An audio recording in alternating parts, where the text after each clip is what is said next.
Je suis Arnaud, le CEO de Bankeo, comme le disait Marie-Hélène. Donc aujourd'hui, on va passer trois quarts d'heure à une heure ensemble. Évidemment, on a du temps dédié pour discuter de deux sujets en un, en fait, parce que les deux sont étroitement connectés. C'est trouver un comptable et planifier les bonnes échéances. C'est un webinaire qu'on fait en commun évidemment avec Espace OBNL, tout simplement parce que c'est un sujet qui nous importe de parler du comptable, de la finance évidemment, puis de la structure qui vient avec. Donc l'objectif, c'est à travers ce webinaire de vous guider finalement sur les étapes essentielles. Qu'est-ce que ça prend? C'est quoi un bon comptable? On a-tu un bon comptable? C'est quoi les échéances que je dois respecter pour que ça se passe bien avec mon comptable? C'est tous des sujets qu'on entend en fait tous les jours. Puis on voulait vraiment, à travers ce webinaire-là, vous partager les bonnes pratiques. Donc l'objectif, il est là. C'est de partager les bonnes pratiques, puis de regarder comment on peut faire pour avoir une relation comptable stratégique qui soutiendra la mission de l'OBNL. La comptabilité au service de votre mission. J'ai commencé par cette petite phrase-là parce que si vous avez une mission forte, vous avez besoin d'une comptabilité forte. Ce n'est pas une blague, la finance, c'est la colle de toute organisation et d'autant plus chez les OBNL. C'est un sujet qui est souvent abordé. Parce qu'une comptabilité rigoureuse, ça va être un levier stratégique pour votre mission sociale. OK? Parce que ça structure autant vos ressources, votre crédibilité, puis le guide au niveau des décisions, que ce soit au niveau de la gouvernance des conseils d'administration ou même dans les opérations courantes. Puis comme vous êtes une OBNL québécoise, l'objectif, c'est que chaque dollar que vous mettez au service de votre cause soit bien utilisé de la bonne manière. En fait, que ce soit maximisé. Souvent, je dis, les OBNL, ce sont des startups parce que vous avez souvent des budgets limités, donc prévus d'avance. Et l'objectif, c'est de faire plus avec moins. Donc, comment on peut faire pour ça? Ça fait aussi partie des sujets qu'on va aborder aujourd'hui dans la relation avec votre comptable. Dans un premier temps, je vais me présenter. Je suis qui, Arnaud? Comme je disais tantôt, je suis le CEO de Bankeo. Bankeo, c'est quoi? C'est une plateforme qui est dédiée, qui existe depuis 3 ans maintenant, pour connecter les entreprises. Je viens de voir que j'ai une petite erreur, donc entreprises, et les organismes avec leur comptable idéal. On fait ça depuis 3 années. C'est 1300 firmes comptables dans la plateforme, puis c'est plus de 9000 demandes de recherche de comptables qui ont été traitées au Québec depuis les 3 dernières années. À titre personnel, je suis aussi bénévole d'expert. Donc, je suis engagé depuis 3 ans à accompagner certaines, évidemment, hein, parce que je suis pas, je choisis mes mandats, mais j'accompagne certaines organisations, donc certains OBNL, pour des pans stratégiques, que ce soit gouvernance, finance ou restructuration. Et je suis moi-même administrateur et membre d'un conseil d'administration d'un OBNL de Québec qui s'appelle Partage communautaire Les Saules. Donc, j'en suis le vice-président depuis quelques mois maintenant, mais ça fait 1 an et demi que je suis aussi administrateur sur un CA d'OBNL. L'objectif, 4 étapes, choisir un comptable adapté. Mais comment on fait ça? Qu'est-ce que ça veut dire? Deuxième étape, c'est planifier les échéances. C'est quoi les échéances critiques, les obligations que vous avez, puis qu'est-ce que vous devez aborder?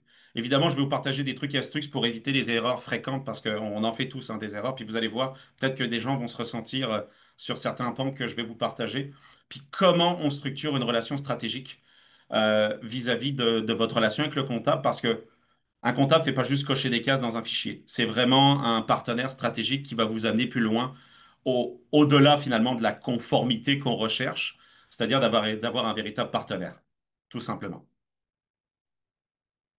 En espérant que ça vous va pour le moment, on va rentrer dans le vif du sujet. Je mettais la table. On va commencer par les fausses croyances. Hey, j'entends de tout dans les fausses croyances, donc j'en ai pris une coupe, juste pour voir. Souvent, on entend dans les OBNL, on a déjà quelqu'un pour faire la tenue de livre. Donc, le quelqu'un, ça peut être un trésorier, un bénévole, ça peut être une technicienne comptable, un technicien comptable. Souvent, on va se dire, bah, c'est bon, j'ai déjà quelqu'un. Mais la question que je pose à chacun, est-ce que cette personne-là a une assurance responsabilité civile professionnelle, donc erreur et omission? Pourquoi? Parce qu'elle joue quand même dans les chiffres de l'organisme. Et bien des organismes choisissent des experts, des spécialistes, surtout sur le pan tenue. Je ne parle pas des CPA. Je le mets à côté, je parle vraiment de tout ce qui est comptabilité opérationnelle. Et une des questions que vous devez vous poser, c'est est-ce que cette personne-là est couverte s'il arrivait quoi que ce soit? Parce que vous soyez directeur général ou que vous soyez administrateur sur le conseil d'administration, mais vous avez toute une responsabilité professionnelle reliée à ça. Donc, un des éléments, c'est de valider, oui, j'ai quelqu'un, ça coûte pas cher, ça va bien, Mais s'il arrive un pépin, c'est quoi vos recours? C'est quoi vos protections?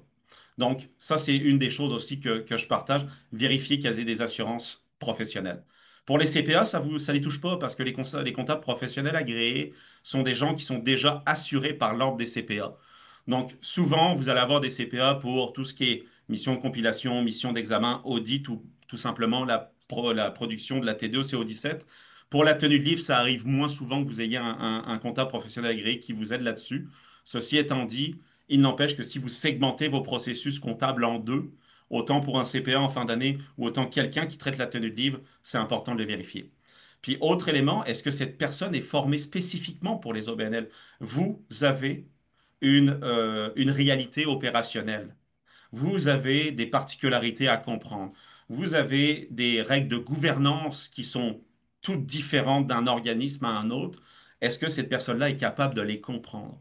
Donc le but, c'est pas simplement d'avoir quelqu'un qui fait de la tenue de livre, c'est quelqu'un qui va véritablement comprendre et se protéger à l'intérieur de ça pour aider l'organisme. Et tout ça, ça coûte pas plus cher, c'est important de le dire. Souvent, c'est pas une question de budget, c'est une question de choix, tout simplement.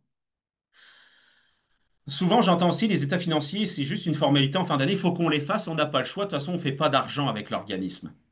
J'entends très souvent ça. Ben oui et non.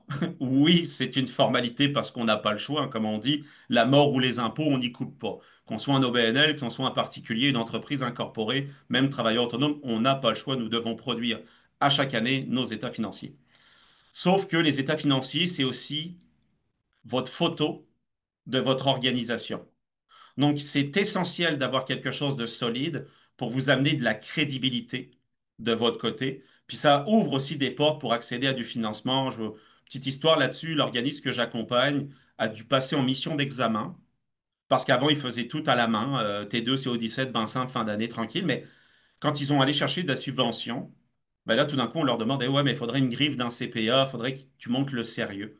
Puis là, tout d'un coup, l'état financier était plus juste une formalité, ça devenait vraiment un véhicule de structure pour l'organisme et de continuité en même temps des opérations. Le troisième point que j'entends souvent aussi, c'est qu'un comptable coûte trop cher pour notre budget. Savez-vous que sur le marché, il y a de tout? C'est ça aussi la particularité, c'est qu'il y a de tout, il y a de tout type de budget, il y a de tout type de personnalité. OK? La bonne nouvelle, c'est que souvent dans les organismes, vous avez souvent des budgets déjà préétablis reliés au secteur de la comptabilité, ce qui est vraiment déjà très bien. Mais partez avec ce budget-là. Vous dites pas d'avance que ça va être trop cher. Il faut juste bien chercher, bien trouver pour vous permettre de trouver la bonne personne avec le bon budget. C'est ça un comptable idéal. C'est pas juste d'avoir les bonnes compétences, c'est aussi d'avoir le bon respect du budget qui est derrière. Puis là, là, souvent les gens disent, ouais, mais Arnaud, c'est déjà difficile. Comment on fait pour ça? Ben, on va vous en parler plus tard. Donc, au final, dans les fausses croyances, c'est qu'un professionnel qui fait juste ce que j'appelle ça les coches de cases, là, ça vous apporte rien dans votre organisation. Vous payez, vous avez le service, fine, mais un vrai spécialiste comptable, un vrai professionnel qualifié, va vous aider à optimiser vos ressources financières. Puis ça peut éviter bien des pénalités ou des problèmes coûteux. OK? Des retards. J'ai vu des gens des fois qui livraient trop tard certaines actions, certaines activités. Je ne parlerai pas des audits parce que, à moins que vous ayez des questions là-dessus, n'hésitez surtout pas, mais il y a des fois des audits qui se passent plutôt mal. Puis il y a des audits qui se passent mal, ben là, tout monte en flèche. Puis ça se prépare. Pourquoi ça se passe mal? Qu'est-ce qui s'est passé? Souvent, c'est pas juste l'auditeur qui a fait des erreurs, c'est aussi des fois de l'harmonisation. On va en parler plus tard. Donc, un comptable, ce n'est pas une dépense, c'est un investissement stratégique. Puis pour que vous fassiez la différence entre les deux, c'est avec qui vous allez travailler en fait. Tout est avec qui vous allez être. Au niveau des échéances importantes, j'ai essayé de simplifier le contenu, je m'excuse, c'est beaucoup d'informations, donc je vais rester un peu là-dessus.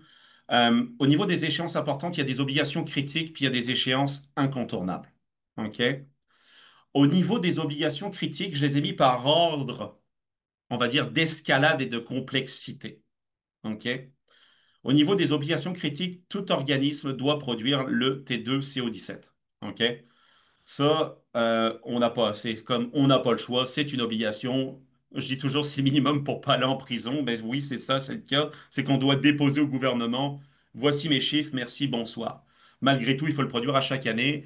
C'est pas un formulaire qui est facile à remplir, je vous mentirai pas. C'est quelque chose c'est quelque chose qui est long, c'est chronophage. Ça demande que la tenue de livre soit faite. Donc, tout ce qui est la saisie des dépenses et des revenus, évidemment, tout type de revenus que vous avez dans l'organisme. Donc, le comptable prend tout ça, il prend tous vos états, votre état des résultats et votre bilan que vous avez en intérimaire, puis à la fin de l'année, il va produire le T2 CO17. Donc, c'est pas simple parce que c'est long, mais c'est le plus simple de tout le reste. Une mission de compilation, si vous entendez ça, puis il y a peut-être que des gens qui ont entendu mission de compilation ou avis au lecteur, ok, ça a changé, pas que ça a changé de nom, mais le réel terme aujourd'hui, c'est mission de compilation. Le terme avis au lecteur ne veut plus rien dire. Pourquoi on parle de compilation? C'est parce que, premièrement, c'est un acte qui est réservé par les comptables professionnels agréés. Donc, si vous entendez que vous avez l'obligation de produire une compilation, une mission d'examen ou un audit, ça doit être fait par un comptable professionnel agréé dans tous les cas. Ce sont des actes réservés. Je dis ça parce qu'il y a des gens qui essayent des fois de contourner, mais essayez pas. Ça doit être signé par un CPA, puis si vous le faites pas, ben, de toute façon, c'est une question de temps avant que peut-être il arrive un problème. OK? L'autre élément, souvent, on va vous demander des compilations parce que certains organismes, vous avez des subventions, OK, qui vous aident dans vos budgets. Puis souvent, les bailleurs de fonds vont vous demander de produire au minimum une compilation. Je parlais d'inférieur à 100 000 de subventions entre parenthèses. OK? C'est extrêmement important parce que si vous n'avez pas ça, le bailleur de fonds il va vous dire ben, fais tes devoirs, reviens-moi. Puis ça peut même vous amener à vous faire couper les subventions. Donc, c'est important de respecter cet élément-là. Puis qu'est-ce qu'une compilation? C'est pas compliqué. Le CPA rentre dans les livres et compile l'information que vous avez partagée de manière aléatoire pour s'assurer que c'est conforme. Euh, Évidemment, une compilation n'est pas une mission d'examen ou un audit. Ça reste quelque chose de structuré, de connu pour les comptables. Mission d'examen, c'est plus compliqué. Honnêtement, c'est niveau intermédiaire d'assurance financière. C'est-à-dire que quand vous passez en examen, c'est pas bien son nom. C'est comme si le comptable donnait une note à votre organisme pour savoir si la comptabilité est conforme, puis donner un compte rendu pour partager les risques, partager les grandes lignes, évidemment, de ce que vous aviez dans votre organisation pour montrer que soit l'argent a été bien mobilisé dans le projet escompté, soit il y avait des risques, par exemple, de continuité des affaires ou de liquidité. Une mission d'examen va amener ces recommandations-là de la part du comptable, mais de niveau intermédiaire. C'est-à-dire qu'il va pousser un peu plus qu'une compilation, mais il n'ira pas jusqu'au bout de l'audit, par exemple. Et l'audit, c'est pas compliqué, vous passez à travers toutes. OK? Souvent, c'est les grandes organisations ou pour les organismes peut-être de taille, je dirais plus petite ou moyenne, mais qui ont des subventions gouvernementales plus significatives. Souvent, ça va être supérieur à 250 000 dollars. Je vous dirais, ce chiffre-là est variable. Je vous invite vraiment, si vous avez ça, à valider avec vos bailleurs de fonds réellement dans le contrat que vous signez avec eux ou dans l'entente que vous signez avec eux, de bien spécifier ce que vous avez à fournir. Pourquoi? Parce que plus les obligations critiques sont complexes, plus c'est difficile de trouver un comptable adapté. Des auditeurs aujourd'hui, ça ne court pas les rues. Et les auditeurs qui restent accessibles, souvent les prix ont doublé, voire triplé dans les dernières années pour bien des organismes. C'est un des sujets d'ailleurs, si vous avez des questions, n'hésitez pas à me les poser, je le vois très souvent. Ça, c'était au niveau des obligations critiques. Donc ça, vous n'avez pas le choix, si je résume, vous n'avez pas le choix de le produire, un de ces quatre éléments-là, en fonction de votre réalité d'organisme, tout simplement. OK? Je vais passer au niveau des échéances incontournables. Euh, Échéance incontournable, qu'est-ce que ça veut dire? C'est quoi mes obligations en tant qu'organisme que je dois respecter à chaque année? OK? Ça, c'est comme je vais vous expliquer, il y a des petites pratiques qui existent là, qui sont hyper simples pour jamais oublier, là. Premier élément, déclaration annuelle au registraire des entreprises du Québec. Évidemment, pas le choix, l'organisme est enregistré au registraire. À chaque année, il faut payer, il faut renouveler finalement le fait qu'on est inscrit. Donc, n'oubliez pas de le faire, il y a une échéance pour le 15 mai pour la majorité des organismes. Comme je disais tout à l'heure, la déclaration fiscale T2 CO17, donc T2 pour le fédéral, CO17 pour le provincial, est obligatoire même pour les organismes qui sont exonérés d'impôts. OK? Donc souvent, il y a des gens qui me disent, ouais, mais je ne paye pas d'impôts, je suis un OBNL. Faux. Tu n'as pas le choix. Si tu as créé ton OBNL, ça vient avec ça. Tout ce qui est production des DAS, donc les déductions à la source et remises de taxes, ça, c'est des échéances obligatoires, que ce soit trimestrielles, mensuelles. C'est lorsque vous faites votre inscription ou bien que le gouvernement vous oblige certaines périodicités euh, importantes de les respecter. Pourquoi? Parce que, un, ça va montrer votre bonne volonté de bien faire les choses au niveau du gouvernement. C'est toujours, faut prêcher par l'exemple, hein, toujours. Puis, si vous avez un statut fiscal, c'est important, je l'ai noté, ça prend, ça prend quand même une activité commerciale ou non pour les produire, pour la TPS-TVQ. Ça va être pour le formulaire T1044, qui lui va être obligatoire pour les organismes disposant d'actifs supérieurs à 200 000 dollars ou générant des revenus au-delà de 10 000 dollars. OK? Donc il y a des petites particularités, sauf que DAS, si vous avez des employés dans l'organisme, vous n'avez pas le choix. OK? Pour répondre à Audrey, je parle du 15 mai, mais c'est une règle, ok? Parce que souvent, tu dois produire, tu as t'as un 31 mars pour produire, par exemple, tes états financiers. Souvent, tu essaies tout de suite de faire ton renouvellement au registre des entreprises, ok? Si c'est pour te répondre, Audrey. Donc, c'est pas marqué à brûle pour point. Ça fait partie des bonnes pratiques que moi je partage. Essayez de le faire le plus tôt possible, tout simplement. Puis tout ce qui est préparation et émission des reçus officiels, tu sais, de dons pour des fins fiscales, obligation de le produire avant le 28 février de l'année suivante. Pourquoi? Parce que les gens, ils doivent recevoir ça pour leur rapport d'impôt. OK? Donc, s'ils doivent mettre ça dans leur T4 et le relevé 1, ils doivent pas dans leur T4 et leur relevé 1, en complément de leur T4, leur relevé 1 pour dire, ben, j'ai donné à un organisme. N'oubliez pas de les mettre. C'est toujours bien apprécié par les gens qui ont pris le temps de nous donner des dons, tout simplement. Un coup que vous connaissez le plan de match, évidemment, le but, c'est d'anticiper les obligations fiscales pour éviter des pénalités. OK? Parce que même s'il n'y a pas d'impôt à payer ou quoi que ce soit, une DAS en retard, là, malheureusement, c'est l'argent du gouvernement, ça entraîne des pénalités et ça affecte énormément finalement la relation peut-être que vous pouvez avoir même aussi au niveau d'un CA. J'ai vu des CA pas exploser de l'intérieur, mais il y a eu des problèmes au niveau de ça parce qu'il y a des problèmes de liquidité. Puis c'est extrêmement important de se dire que DAS, salaire et DAS, c'est quasiment dans les premiers créanciers de n'importe quelle organisation. Donc, moi, je recommande, c'est vraiment au niveau de l'organisme, euh, important de respecter les obligations annuelles. Donc, pour respecter finalement la conformité réglementaire, préserver la crédibilité. Les bailleurs de fonds aiment les audits financiers ou les missions d'examen. C'est pas pour rien. C'est parce que ça amène beaucoup de crédibilité sur ce que vous présentez. Toutefois, prenez le temps de les préparer vraiment d'avance pour respecter les délais. C'est extrêmement long à produire. Une mission d'examen et un audit, c'est des dizaines, voire des centaines d'heures de travail pour des comptables. Donc, puis ça, c'est juste la partie comptable. Ce n'est même pas la partie de votre côté. Donc, ça demande énormément d'énergie. Donc, si vous pensez aller chercher des subventions, puis que vous avez ça comme condition, recommandation, planifier d'avance. Puis planifier d'avance, c'est-à-dire quand si vous avez une date de fin d'année au 31 mars, assurez-vous qu'avec le comptable, vous soyez préparé presque 2, 3 mois d'avance. C'est-à-dire que vous savez que le 31 mars s'en vient, que la tenue de livre, il faut qu'elle soit faite, il faut qu'elle soit compilée, qu'on transfère les informations. Attendez pas 2, 3 mois plus tard pour transférer ça au comptable parce que ça va prendre un autre plusieurs semaines avant de vous faire livrer. Donc l'audit, la mission d'examen. Pour la compilation et la T2 sur 17, c'est moins exigeant, autant pour le comptable que pour vous-même. Donc oui, il y a moins d'urgence. Ceci étant dit, si vous êtes capable de le prévoir d'avance, c'est encore mieux.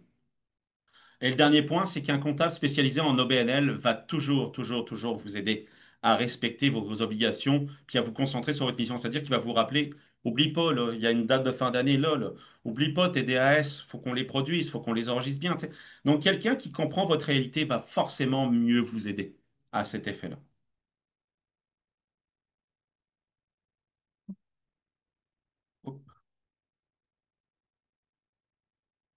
Donc, je suis passé sur les questions à poser à un comptable, mais avant toute chose, est-ce que vous avez des questions sur cette slide-là, étant donné qu'il y a quand même beaucoup d'informations? N'hésitez pas, je vais rester quelques secondes de plus.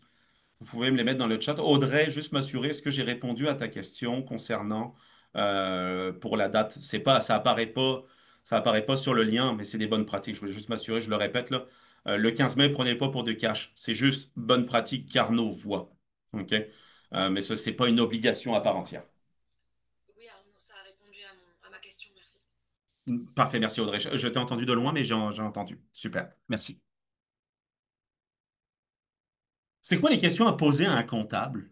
Parce que souvent, on me dit, ouais, mais Arnaud, des comptables, ben, je peux aller voir mon voisin, je peux aller voir, je vais demander une référence, c'est bien. Mais c'est quoi? Mais c'est bien, vous avez trouvé quelqu'un, mais réellement, est-ce que c'est la bonne personne qui peut vous aider? Donc, je l'ai segmenté, je vous dirais, en quatre sous-catégories. OK? Premier élément, c'est de valider est-ce que le comptable qui est devant moi a l'expertise spécifique que moi je recherche. C'est-à-dire, question, quelle est votre expérience avec les OBNL? Expérience, ça peut être, j'ai été bénévole sur un OBNL, donc ça veut dire qu'il a quand même vu de l'intérieur. J'ai déjà accompagné des OBNL comme moi, tu sais, dans le sens où j'ai déjà accompagné des OBNL dans tout ce qui est la finance, la trésorerie, puis les gestion de liquidité, et puis en tout cas les budgets. Euh, j'accompagne déjà des OBNL. Ah oui, lesquels? Ça donne aussi des points de référence. OK? Combien d'organismes communautaires accompagnez-vous? C'est une autre question que vous pouvez poser. Euh, Parce qu'il y a des fois des gens qui disent oui, oui, j'ai déjà fait de l'OBNL, mais finalement qu'on n'a pas vraiment fait. Donc, validez bien, qu'ils comprennent bien votre situation. Puis, il y en a beaucoup plus qu'on pense des professionnels de comptables, des spécialistes comptables qui ont déjà navigué dans le milieu.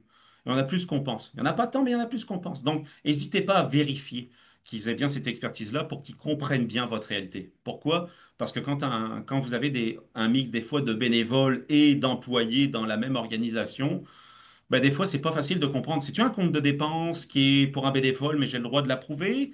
Est-ce qu'il y a des règles de gouvernance interne? Des fois, il y a des petites particularités comme ça que quelqu'un qui comprend pas cette réalité-là ne pourra pas bien traiter les choses. L'élément, je le répète, je sais, je suis un peu, je me répète beaucoup à cet effet-là, mais je l'ai tellement vu. Puis je vais vous raconter une petite histoire là-dessus au niveau des garanties professionnelles. Posez la question si la personne, surtout si elle n'est pas CPA, possédez-vous une assurance responsabilité? OK? Quand je dis assurance responsabilité, je ne parle pas d'une responsabilité civile, là. Je parle vraiment une assurance responsabilité civile erreur et omission. C'est-à-dire que l'assurance back des erreurs au cas où le comptable ferait une erreur et que ça affecterait l'organisme. OK? Très important. Euh, Petite histoire pour vous. On a un partenaire chez Bankéo qui s'occupe des assurances, qui s'appelle Groupe BFL, qui fournit des assurances professionnelles, erreurs et omissions à des spécialistes en comptabilité qui ne sont pas des CPA. Et le vice-président de cet organisme, de cette organisation-là, est venu me voir 2 semaines après qu'on ait lancé le partenariat, qui m'a dit merci Arnaud de m'avoir ouvert les yeux. Je lui dis comment ça, tu sais, on est juste partenaire. Je suis ouvert les yeux sur quoi je suis curieux. Puis là, il m'a expliqué que finalement, à cause de ce qu'on avait discuté pour les assurances professionnelles, eux-mêmes, dans le propre organisme, au propre OBNL sur lequel il est sur 2 CA, les 2 CA sur lesquels il était, ils ont vérifié et les techniciennes comptables qui étaient avec eux, les techniciens comptables qui étaient dans les opérations, n'avaient pas d'assurance responsabilité civile. Et lui venait de prendre conscience que cordonnier mal chaussé, lui-même n'avait pas fait cette vérification-là, puis qu'il l'a demandé à son CA de dire, je pense que ce serait temps de demander soit à la personne de s'assurer, puis de nous prouver, ou bien de trouver quelqu'un d'autre, parce que nous, en tant qu'administrateur, on ne peut pas, ou directeur général, on peut pas assumer ça de notre côté. Donc, petit warning, puis si vous saviez, c'est plus de 95% des techniciens comptables qui ne sont pas assurés pour les activités professionnelles. Donc, c'est comme si vous confiez les clés de la voiture de quelqu'un qui vous emmène puis qui n'avait pas d'assurance sur la voiture. Je suis convaincu que si je vous posais la question, monteriez-vous dans une voiture avec quelqu'un qui n'est pas assuré, vous me répondriez non. Pourtant, des fois, on confie les clés de nos finances à quelqu'un qui ne l'est pas. Et ce qui est, je pense, à fort impact. Puis, extrêmement important aussi au niveau des garanties professionnelles, vérifier quel logiciel est utilisé. OK? Parce que il y en a plein qui disent, je sais, je maîtrise Acomba, je maîtrise Sage, je maîtrise QuickBooks, super, tu maîtrises depuis combien de temps? Es-tu certifié? Euh, Puis vérifiez aussi dès le début, quand vous allez le rentrer, est-ce qu'ils maîtrisent vraiment? Pourquoi? Parce qu'il y a des gens qui disent oui, puis finalement, vous payez pour qu'ils apprennent. OK? Donc, très simple de le savoir. C'est sûr que ça demande un petit peu de compétences comptables, mais vous allez voir, faites un suivi, juste une validation pour voir les saisies sont-tu bien faites, les conciliations sont-tu bien faites, Euh, est-ce que la fermeture de mois est bien faite, est-ce que ça balance, est-ce que les dépenses dans l'état des résultats font du sens. C'est des petites validations que vous devez faire. Pas que vous êtes control freak, mais c'est quand même votre responsabilité reliée à ça. Donc, moi, je dis toujours, fais une surveillance. Si tu vois des incohérences, pose la question à ton comptable, puis le but, c'est qu'il te réponde. Sauf que vous n'êtes pas là non plus pour payer quelqu'un à apprendre, vous êtes là pour payer quelqu'un qui vous aide. Donc, ça dépend de votre stratégie, mais moi, je le recommande si vous voulez vraiment. Vous allez vraiment trouver un professionnel comptable adapté. Ça vient avec une maîtrise du logiciel. Euh, Très bonne question de face au vent. Vous me permettez, je vais finir ma slide, puis je vais en parler parce que c'est un sujet à part entière au niveau des logiciels comptables. Puis je vais en parler. Très, très bonne question. Au niveau de l'accompagnement stratégique, j'en ai parlé aussi, c'est des questions à poser parce que les comptables ont leur verbatim. Ils ont leur vocabulaire, hein. Des fois, on a l'impression qu'ils nous parlent une autre langue. Ça, c'est pas bon signe. C'est vraiment pas bon signe. L'objectif, c'est de gérer les finances aussi simple qu'on gère à faire son souper. Comment on fait ça? Ben, ça prend un comptable qui fit avec votre façon de comprendre les choses. Donc, c'est comment vulgarisez-vous les concepts financiers? C'est, vous allez le voir assez vite. Quand vous rencontrez un comptable, s'il commence à vous expliquer de termes très techniques puis qu'il prend pas le temps de vous poser la question, de valider les choses avec vous, ça veut dire que vous n'êtes peut-être pas à côté de la bonne personne. OK? Au niveau aussi de l'accompagnement stratégique, ben, c'est aussi une portion d'accompagnement. C'est bien beau la saisie, c'est bien beau les papiers, c'est bien beau les impôts, mais il y a aussi des comptables, je vous dirais, s'ils sont là juste pour cocher des cases, ce n'est pas suffisant. Il faut que le comptable soit là pour vous dire si je l'appelle, es-tu capable de m'aider?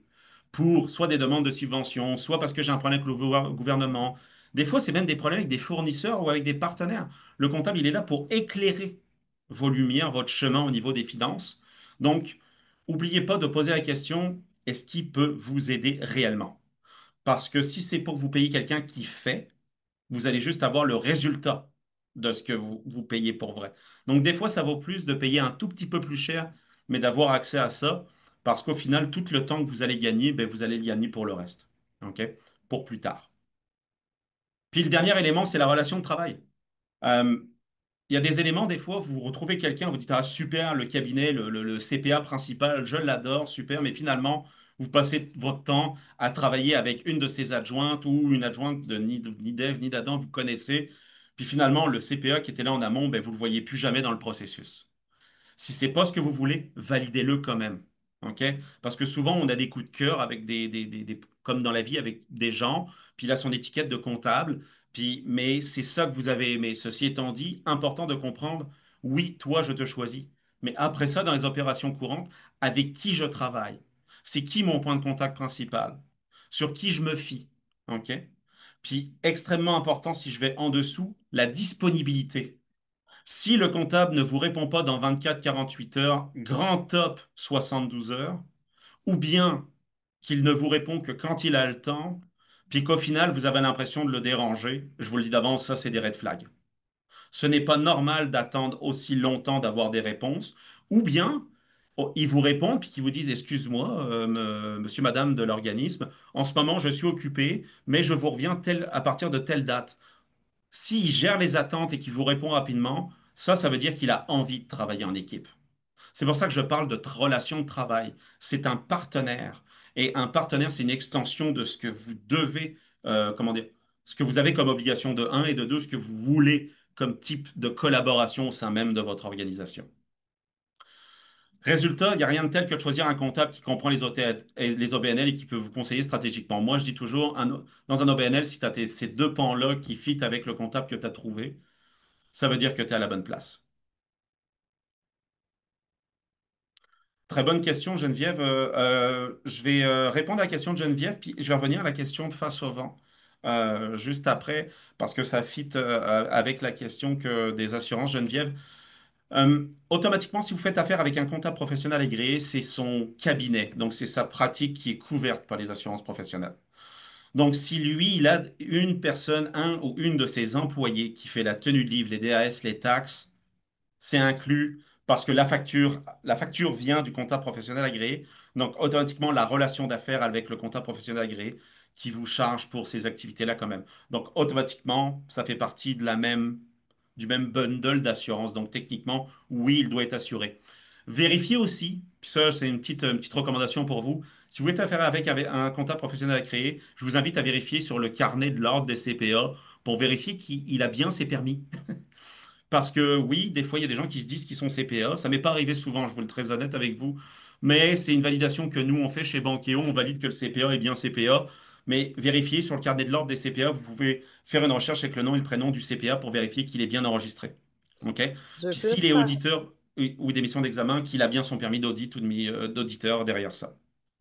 Je ferais juste une petite correction parce que Bien sûr. c'est pas un employé du CPA. Nous, Oh, notre organisme, on a un employé qui fait le day-to-day, qui fait toute la comptabilité, qui rentre tout dans QuickBooks, qui balance tout, qui présente au CA, qui fait les DAS, qui fait les taxes. Elle oui, s'occupe de ça à l'année longue. À la fin ouais, d'année fiscale, on a un CPA qui fait ça. Elle, oui. est-ce qu'elle doit d'être assurée aussi ou juste le CPA? Non, juste le CPA. Parce que actuellement, c'est l'employé. Donc, c'est quelqu'un qui est sur votre payroll, Geneviève. Oui, Parfait. Donc, s'il est sur votre payroll, c'est, la responsabilité revient à l'employé que vous avez choisi. On va pas se cacher. Donc, c'est de la famille. On va dire ça de même. OK? oui. C'est si vous donnez ça à l'externe. OK. OK? C'est si vous donnez ça à l'externe, tout ce qui est tenue de livre, suivi des DAS, gestion des payes, tout ça, là, c'est là que j'invite les gens vraiment à valider ce morceau-là. À l'interne, évidemment, c'est plus complexe, ça reste un employé. Bon, comme on dit, ce qui est en famille reste en famille. Donc, mais ça n'empêche pas qu'il faut quand même vérifier que le travail soit bien fait. Puis de toute façon, le CPA en fin d'année, lui, il est là pour faire une photo de ce qui s'est passé dans l'année. Donc, automatiquement, en faisant la photo, il va vous le dire, Geneviève. Il va dire, je m'excuse, il y en a qui vont le dire de même, c'est de la cochonnerie. Puis c'est là qu'on voit, oups. Puis là, c'est là qu'on sait que ça va coûter vraiment beaucoup plus cher parce que finalement, dans l'année, ben, il y a peut-être quelqu'un qui l'a maltraité. Ça aussi, c'est un élément qu'il faut vérifier. Si le comptable vous surcharge des choses beaucoup, beaucoup, beaucoup, c'est peut-être que dans le processus de traitement, il y a quelque chose qui est mal traité au niveau surtout de la tenue de livre. C'est le morceau qui peut coûter extrêmement cher en fin de processus parce que le CPA, quand il n'intervient pas à, on va dire en frais de structure à une 60, 70, 80 pièces de l'heure. Il intervient à 150, 200, 250 pièces de l'heure pour faire la même chose. OK? Est-ce que ça répond à la question, Geneviève? Super, merci beaucoup. Je vais répondre à la question de Face au vent, qui était une très bonne question aussi. Au niveau des logiciels, alors ça, on me la pose très souvent, cette question-là. Je vous dirais, ça dépend des goûts et les couleurs. Je ferais ça. Ça vraiment dépend des goûts et des couleurs. Je vous dirais, il y en a deux qui ressortent principalement. Puis un qui ressort beaucoup, beaucoup pour les OBNL, c'est Sage. OK? Sage ou Sage 50, comme vous l'avez entendu, ou Sage Cloud, info nuagique. Moi, j'aime beaucoup l'info nuagique parce que je vis dans le monde de la technologie, puis j'aime ça être à distance, puis j'aime ça pas me casser la tête. Puis si un samedi matin, ça me tente d'aller voir l'été des résultats, je veux le voir. Tu sais, je veux pas être pris dans un système qui est pas chez nous pour ça. Ceci étant dit, euh, Sage très bon pour les OBNL parce qu'ils ont des programmes exprès pour OBNL. Ceci étant dit, je vais vous le partager parce que je l'ai su, mais QuickBooks s'en vient aussi avec une offre de même, je l'ai su la semaine dernière. Quand j'étais au QuickBook Connect, chez Bankeo, on fait beaucoup d'événements avec les logiciels, mais celui qui est le plus préféré des organismes, ça reste Sage, principalement. Très très bien implanté, un bon système pour les organismes qui représente bien la réalité. Puis en termes de budget, ça va très bien. Acombago aussi, et sur le cloud, oui. Acomba a fait son virage à Info Nuagique récemment. Mais j'ai un peu plus de mal avec Acombago, pour être honnête. Audrey, ça, mais c'est les goûts et les couleurs. C'est comme, moi, je mange pas mes légumes, quoi. C'est à peu près ça. Donc, euh, Acombago, je trouve qu'il n'est pas aussi complet que Sage et QuickBook, malgré que ce soit un bon logiciel puis qu'il est québécois. Donc, si vous visez du québécois comme utilisation, ça fait partie des valeurs de l'organisme. Définitivement, Acombago, parce que les propriétaires d'Acomba derrière, c'est une entreprise canadienne. Euh, il y a aussi des plus petits logiciels qui sont des fois gratuits pour les tout petits organismes, qui s'appellent par exemple Mes livres comptables. C'est un petit logiciel, on va dire un OBNL, vous avez un employé, puis tout petit, là, ça fait la job, ça coûte pas cher, vous faites vos saisies, ça va super bien. Euh, c'est sûr que QuickBook et Sage c'est anglais, QuickBook c'est américain. Mais les plus grands dans le monde, c'est Sage et QuickBook, pour être honnête avec vous. Puis en Amérique du Nord, c'est très QuickBook, mais Sage au BNL, je peux pas l'oublier, je peux pas dire qu'il n'est pas présent, il est très présent, puis avec raison, parce que leur programme est vraiment cool pour les organismes. Donc, je vais par ordre, Sage, QuickBook, si j'y vais vraiment dans cet ordre-là. Suivi, et très bon point, Audrey, d'Acombago, qui est, merci de l'avoir précisé, qui est le numéro 3. Il y en a d'autres hein, qui existent, hein. Puis, je vous dirais, un logiciel comptable, ça ressemble quasiment toutes. Là. C'est débit, crédit, état financier, puis bilan. Là. C'est de la manière dont on traite après dans le day-to-day qui est différent. Mais au final, ce qui est important, c'est d'avoir un système qui fit avec vos opérations internes. OK? Je vous donne un exemple. Si par exemple dans votre organisme, vous faites aussi de la vente en ligne, je ne sais pas s'il y en a beaucoup qui font ça, mais on s'enligne beaucoup plus vers la vente en ligne sur certains, on s'entend en 2025, c'est ce qui arrive de plus en plus, là. Ben, je dirais QuickBook, à cause des connexions, en fait, que vous pouvez avoir avec des boutiques en ligne, du Shopify par exemple, que Sage aurait peut-être pas. Alors que si vous avez un OBNL qui est vraiment moins avec des interconnexions souhaitées pour de la distribution ou de la vente, Sage ferait très bien la job. Donc, en espérant vous avoir éclairé là-dessus, mais j'essaie de ne pas prendre de parti pris parce que c'est des goûts et des couleurs là-dessus. Si vraiment vous faites l'exercice, allez tous les voir rendus là. Donc, je vais vous parler de l'élément central. C'est qu'est-ce que ça prend pour assurer que ça fonctionne bien?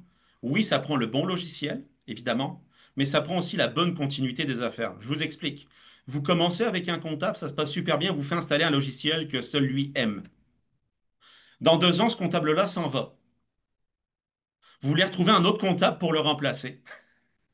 Et là, personne connaît ce logiciel-là. Qu'est-ce qui va se passer? Ben, vous allez vous retrouver à des comptables qui vont vous dire non, je ne vous prendrai pas. Non, ça ne m'intéresse pas. Non, c'est pas dans mes opérations courantes. Non, finalement, je suis pas trop sûr, tu sais, parce que je l'entends de partout.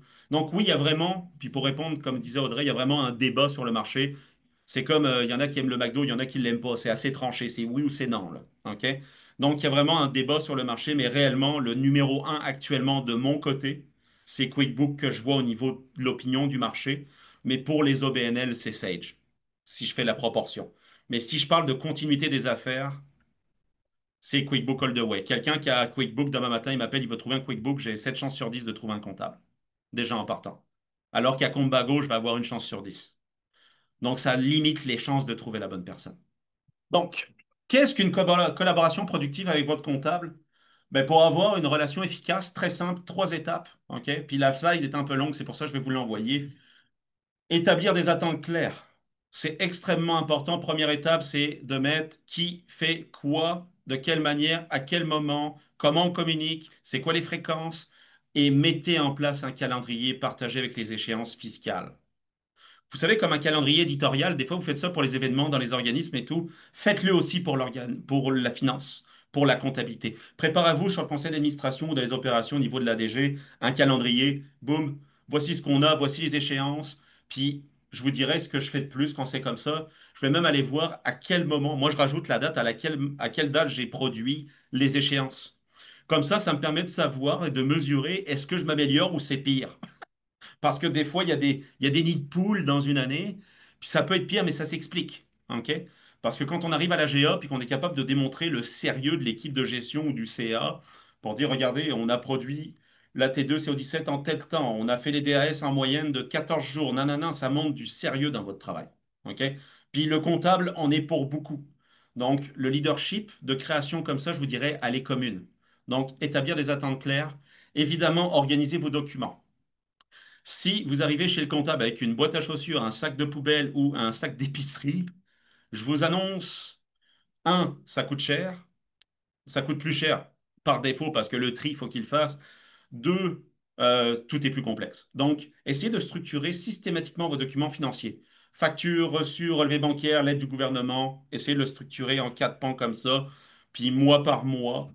Puis c'est beaucoup plus facile même pour vous de vous retrouver. S'il y a une validation, puis surtout vous êtes en audit, en mission d'examen, là, euh, oui, Jacques, évidemment, on va vous l'envoyer à la fin, il n'y a aucun problème. Mais ça va vous aider énormément. C'est vraiment dans les bonnes pratiques. Puis des fois, un petit SharePoint, un ShareDrive, un OneDrive, un Drive Google, peu importe ce que vous avez comme outil en ligne qui vous permet de partager des documents, partagez-les, structurez-les. Mettez un peu de gaz là-dedans, ça va énormément vous aider si ce n'est pas fait. Puis, dernier point, rencontre stratégique régulière. Évidemment, un comptable qui fait juste cocher des cases, qui vous dit c'est bon, c'est fait, ok, c'est fait, super, mais qu'est-ce que je peux en lire? Qu'est-ce que je peux en comprendre? Moi, je suis pas comptable dans la vie, je suis dans l'organisme. Donc, ce serait bien qu'il vous l'explique un peu. Puis, quand je dis un peu, c'est pas rentrer dans le trop technique, mais au moins suffisamment pour que vous puissiez prendre action.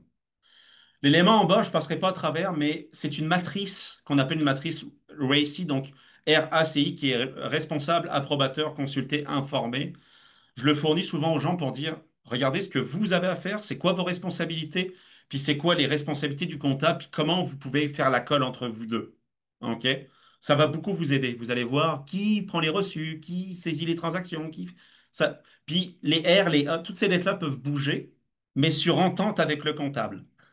Si vous avez un comptable, arrangez-vous avec pour voir comment vous positionnez. Puis ça, si quelqu'un doit vous remplacer demain dans l'organisme, ben au moins il sera au courant de comment vous fonctionnez en termes de continuité aussi. Parce que ça peut arriver, vous êtes malade, un enfant qui est malade, peu importe, vous n'êtes pas là, vous pétez une jambe, vous êtes 3 mois à l'hôpital, je ne vous le souhaite pas, mais ça arrive. Puis c'était vous qui faisiez ça, qu'est-ce qui se passe? Qu'est-ce qu'on fait? Combien de fois je l'ai vu? Attention, sonnette d'alarme. Mais si ça, c'est documenté, tout est plus facile. Donc oui, je vais vous l'envoyer après, Jacques, parce que c'est un morceau que je trouve extrêmement important dans la relation d'affaires. Arnaud, Euh, Arnaud, avant que oui, tu commences la prochaine slide, juste te dire qu'il te reste 15 minutes, mais comme tu as oui, répondu aux questions au fur et à mesure, on a amplement le temps de finir la présentation. exact. Ouais, parfait, merci. J'arrivais vers la fin, évidemment. Merci de me le rappeler, Marie-Hélène, parce que je suis un babineux. Donc ça vient avec. Euh, Évidemment, Bankéo, ça fait quoi? Pourquoi je vous dis ça aussi? C'est parce que nous, Bankéo, on est une plateforme numérique qui connecte les OBNL avec leur comptable idéal. Notre travail, on fait ça dans la vie de tous les jours. Comme je vous l'ai dit tout à l'heure, on a traité plus de 9000 demandes de recherche au Québec pour tout type d'organisation, que ce soit de l'OBNL, l'incorporation, travailleurs autonomes, puis des fois des particuliers. Comment on le fait? Ben, évidemment, c'est complètement sans frais. Nous, on part du principe que de trouver un comptable, ça devrait être 100% gratuit, ça devrait être facile. Parce que de travailler avec la bonne personne, ça n'a pas de prix. Donc, pour nous, c'est de faciliter l'accès à la bonne ressource, à la bonne personne pour vous aider. Nous, on fait des mises en relation personnalisées, c'est-à-dire qu'on va prendre votre situation, on va prendre l'exemple tout à l'heure, vous êtes dans, on va prendre extrême, Audrey Akombago, besoin d'un CPA qui fait de l'audit. Et on s'entend-tu, là, les chances de trouver quelqu'un, c'est comme gagner au 6,49. OK? Donc, rendu là, les gens viennent nous voir, puis c'est 100 fois plus facile parce qu'on accède à plus de 1300 firmes comptables en instantané dans notre plateforme, ce qui nous permet d'accéder à savoir quels sont les meilleurs profils pour vous aider. Puis évidemment, on a des comptables spécialisés en OBNL dans la plateforme. Puis j'en ai, même moi, à ma grande surprise, j'en ai eu beaucoup dans les 2 dernières années. Et je vous dirais que ça m'a fait du bien, moi, humainement parlant, de voir qu'il y avait des comptables qui croyaient aux OBNL. Donc la croyance de penser, ah non, ils veulent pas nous aider, on est un OBNL, c'est pas vrai. C'est juste que les gens qui aident vraiment, on ne sait pas où ils sont. Puis c'est là que nous, on aide pour trouver là où ils sont. Donc, on facilite la connexion entre OBNL, évidemment, et comptables qualifiés, puis on identifie vos besoins. Donc, puis nous, même à l'interne, il y a plusieurs personnes qui font du bénévolat et tout, donc on sait nous-mêmes chez Bankéo comment ça fonctionne. Hmm. Je vous ai mis un petit témoignage, c'est Daniel Tremblay de Québec, de la brigade d'entraide, qui était une OBNL qui est passée par nous. Je vous le mets en même temps, je passerai pas longtemps là-dessus. Elle est passée par nous, elle n'y croyait pas vraiment qu'on était capable de trouver un comptable, puis elle l'a trouvé. Donc, c'est Daniel de Québec. Elle me fait rire, elle était drôle. Donc, très simple, si vous voulez trouver un comptable, je vous ai mis un code QR, vous avez juste à le scanner. Ça va vous ouvrir mon agenda, vous pouvez booker. Tout simplement. Donc, on prend rendez-vous, on passe une vingtaine de minutes ensemble. Il y a des fortes chances que ce soit avec moi ou avec ma collègue José, que vous allez discuter. On regarde les besoins et on trouve un comptable, puis je vous positionne en rencontre avec le comptable. Tout simplement. Merci beaucoup pour votre attention, puis merci évidemment à Marie-Hélène à Espace OBNL pour notre précieuse collaboration. On aime beaucoup travailler avec vous pour éduquer et finalement relier à des sujets très critiques. Donc si vous voulez plus d'informations, vous pouvez nous écrire, donc hello@commercialbanquio.ca ou bien vous pouvez tout simplement scanner avec votre appareil photo puis prendre un rendez-vous avec nous dès aujourd'hui. Puis je vais répondre, si tu me permets, Marie-Hélène, à ABQ qui a posé une très bonne question. J'aimerais votre avis sur le fait que certains merci Face au vent pour les commentaires, ça va me faire plaisir. Puis n'hésitez pas, on est là pour ça, hein. Puis Abeki a posé une bonne question de changer de comptable aux 5 ans. Oui et non. Je vais dire nous oui. OK? Je vais dire nous oui. C'est vrai que souvent, je vais comparer ça un peu comme une relation de couple. OK? Après un certain nombre d'années, la routine peut s'installer. OK? Donc on prend un peu pour acquis le fonctionnement avec les années qu'on est avec le même comptable.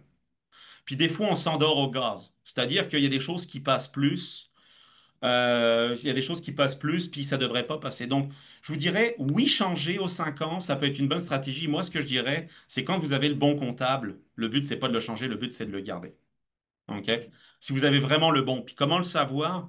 Ben, c'est les questions que je partageais tantôt. Vraiment faciliter ça. Il est-tu proactif? Puis si vous avez des doutes, comme disait un de mes vieux mentors, il disait, Arnaud, s'il y a un doute, il n'y a pas de doute. OK? S'il y a le moindre doute, il n'y a pas de doute. À un moment donné, il faut juste trancher puis se dire, ouais, Finalement, j'ai peut-être pas le service escompté.